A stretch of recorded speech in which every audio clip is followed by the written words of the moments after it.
Hey, what's up? Welcome to Yari Hearts Books. I'm Yari, and in today's video I am going to be talking about how I annotate. So I already have a video talking about how I annotate, but it's 3 years old, so I want to do an updated version of this video, so that's what we're doing today. I'm going to go into a little bit about the supplies that I use, and then I'm going to show you some examples of different types of like annotations. I'm not gonna go into what I spoke about last time, so if you want to watch my original video, I'll link it up here. But I'm gonna be talking about some new ways I'm annotating, a little bit of the same thing from last time, but a little bit, but just updated. So yeah, that's what we're gonna be talking about, so let's just hop right into it. I am gonna be showing examples as well today, so let's get into it. So let's start off with annotation supplies. So first off, I have two different annotation pouches. These are both by Emily Cromwell Designs. I'll link her shop down below. She has like the cutest bookish merch, like bookmarks. She has like traditional bookmarks, magnetic bookmarks. She occasionally releases, she calls them bookmark pouches, stickers, notepads, a whole bunch of pretty much anything you can think of like bookish related she has. So I'll link her shop down below. I really love her stuff. So yeah, so I have these two. This one I think is called like the Bookish Dreams, and then this one I forgot what it's called, but it's like a romance one and has like different like book tropes on it. I'm currently using both of them because this is like the one that I'm currently using like all the time, and then this one I have different annotating supplies for like different colors and tabs for when I'm reading The Six Wives of Henry VIII by Alison Rear. So I have a different, I'm using this pouch for that. So yeah, so that's pencil pouches. So let's get into like what's inside. Pens and highlighters. I'm gonna attempt to do an Amazon storefront, I don't know, but if not, I'll just link everything individually. Okay, so I have these pens. So I am not sure what they're called. On here they're called, it says Cackle Green. They're 0.5 millimeters, and they're clicky pens. Yeah, so they're clicky pens. From if you see my last annotating how I annotate video, I had pens with caps, and that was annoying because you would have to like constantly like uncap the pens like the color that you needed. So this is so much easier. You just collect the pen and you can write. If you have any suggestions on I can't really find any besides the Sharpie ones, and I didn't really like those. Highlighters are clicky, let me know, because I'm in the market for clicky highlighters. But now speaking of highlighters, I have these. I just have like the traditional colors. I don't really have any like and I just have the Sharpie ones. I don't have like the ones that other people use, which I'm forgetting the name of, but I just have these. I am kind of in the market for new highlighters in general, so let me know any of the suggestions that you have. So yeah, so that's highlighters. And I also, I think it was last year, I started using clear post-its. So I have different sizes, and they're exactly what you think they are. They are clear post-its. You can write on.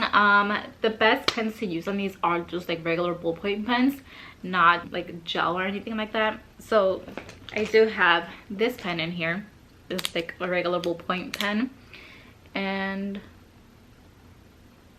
this is by Emily Cromwell Designs. So yeah, well, I found more sizes. There's like a lot of different sizes. So we have that. I also have white post-its, and then I'll go into later when I show examples how I use all these things. I also have these book darts. I don't use these as often, but I'm gonna talk to you about how you can use them. Actually, I think I'm just going to that now because I don't really have an example to physically show you how to use these. But yeah, they just like these little like book darts. So because I don't have that many, I think there's 12. Yeah, there's 12. When I don't use, like I said, I don't use these a lot. I did use some when I read These Violent Delights by Chloe Gong, which I don't have the book anymore. I actually sold it. So when I was reading that book, what I did was I would, when there was something that I wanted to like annotate, I put one of these on, and then like every like 50 or so pages, I'll go back, and then on like little like post-its, I'll write what I wanted to write about for that section, and then write my little summary on my white post-its, and that's how I use these. But yeah, these are good for if you don't want to write in your book and you just want to like take a place of where of something like important you wanted to remember or something like that. But yeah, like I said, I don't use these often. Okay, going back to annotating supplies, forgot to talk about page flags. So currently I have these page flags, which are like just like different colors. This is like mainly purple, some blues, and then I have the ones that like pretty much everyone uses, which is like these 7 colors. Yes, so I'm gonna show you guys how I use these. So I'm gonna start off with not actually writing on your books. So I have this example for Tastes Like Shakar. I'm not really sure how to pronounce it. Banisha Sharma. So in this book, I use a bunch of random different colors for page flags. They kind of match the cover of the book. And then the main thing I want to show you is the clear post-its. So here, I honestly can't remember. I'm pretty sure purple was just like my commentary. So here you can see there's a clear post-it. Then you can just like write on it, and then I have the page flag that correlates with what that means, which I think that was just my commentary. Pink usually is always like cute or something that's happening in like when I'm reading a romance, like the relationship. So this is the pink. But yeah, so that you can just like use the clear post-its to write in the book without actually writing on the book. So there's that example. I want to show you like a traditional, like how I usually annotate. So I'm going to show you Cinder by Marissa Meyer. So this is like one of the ones that I use, like those 7 colors. So for this book's a little different because it's a retelling. So I did pink. So pink was love, orange is plot, yellow funny, green is quotes, blue is sad. The dark purple was because it's a Cinderella retelling, anything that was similar to the story of Cinderella. And then the light purple was my commentary. So just like random things that I wanted to like say. So what that would look like. And then I highlight and then write in it. Actually, this is the old pen that I used to use when I annotated this book. This is what it will look like.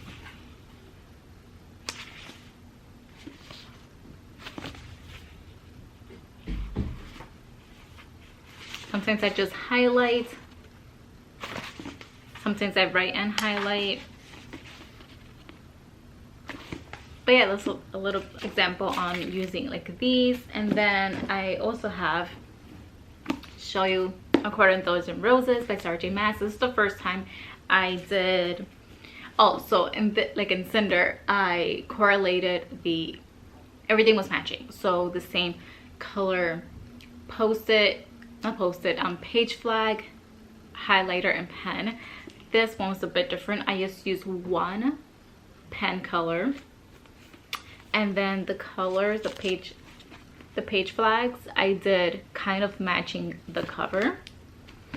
So for this one, the annotation process was a bit different. So I have this, this is kind of like a Beauty and the Beast retelling. So I have one page flag for Beauty and the Beast, one for funny, plot, my commentary, foreshadowing, and creatures. And then I used one highlighter, one pen for the entire book, and I did that for this entire series as well.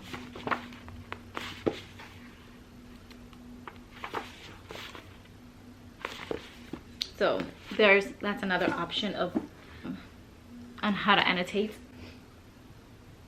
What else?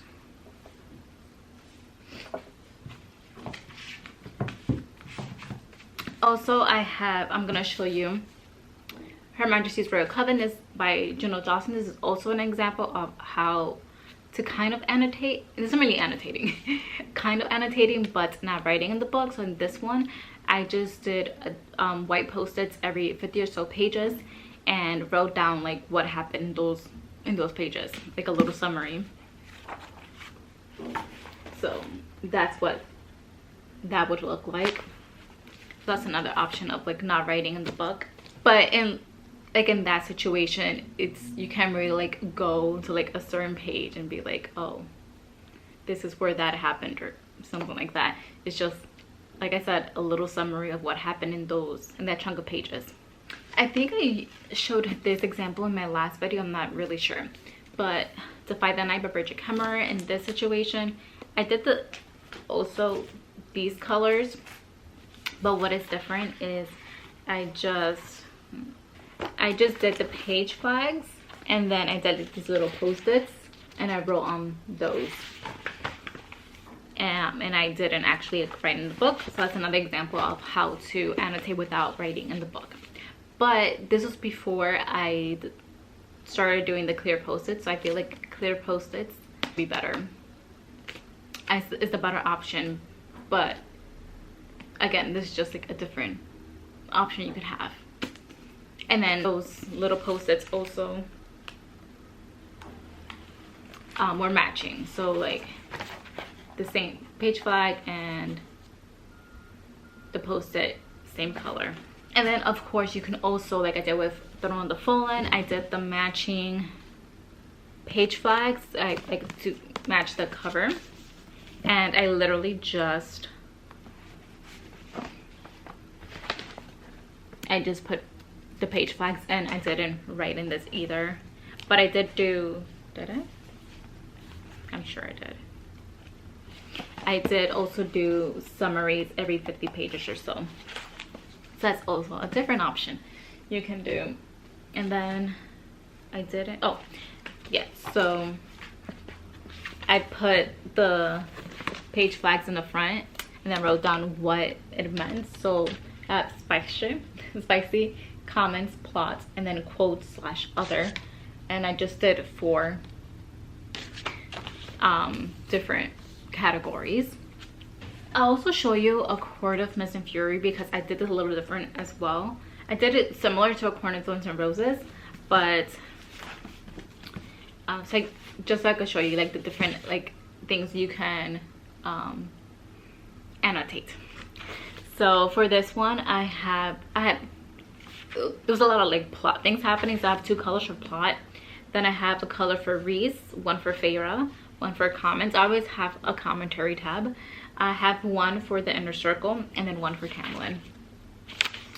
So for like this series, I wanted to annotate a lot about different characters, so that's what I did here. I just remembered I also did the 7 colors for Curse by Marissa Meyer. So pink love, orange plot, yellow funny, green quote, purple, not purple, blue sad, dark purple Rumpelstiltskin. This is a Rumpelstiltskin retelling, reimagining, and then the light purple commentary. But this one I used the clear post-its for this one, for this book, because I didn't like the first book that much, so I didn't want to actually write in this. So I did the clear post-its. So I didn't actually write in this book, and I think I also, yeah, and I also did the post-its every 50 or so pages and wrote a little summary of what happened in those pages. I'll kind of show you a little bit, like I'm doing this a little bit different as well. So I have 2 colors for each queen. So 2 colors for Aragon, Boleyn, Seymour, Cleves, Howard, Parr. And they all correlate to the color that they are in Six the Musical, which is above 6 5 108. And then I have a color for that remind me of like things from Six the Musical. I have a color for that. I have a color for my comments, as always. I have a color for any like information, that history information that is new to me, that is not included in the musical. And I'm actually writing in this one. And I'm highlighting also. I'm highlighting, I'm doing everything in this book. So that's another example. So I think, oh yeah, so when it comes to these page flags, these are the ones that I use to pick from to match to the cover of the book.